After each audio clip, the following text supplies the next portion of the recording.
तर संतोष देशमुख हत्या प्रकरणाची पुढची सुनावणी आता केज कोर्टामध्ये होणार आहे। दोषारोपपत्र दाखल होताच प्रकरण केज कोर्टाकडे वर्ग करण्यात आलं। जिल्हा सत्र न्यायाधीश सुधीर भाजीपाले यांच्या समोर ही महत्त्वाची सुनावणी आता पार पडणार आहे।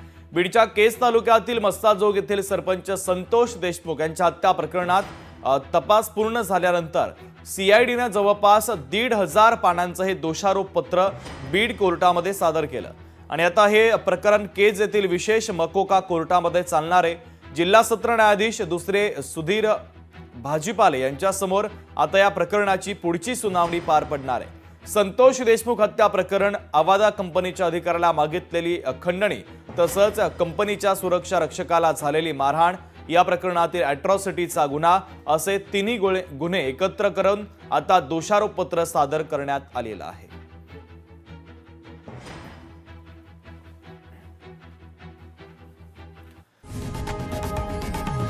लोकशाही मराठी ऐका, पहा, जागरूक रहा।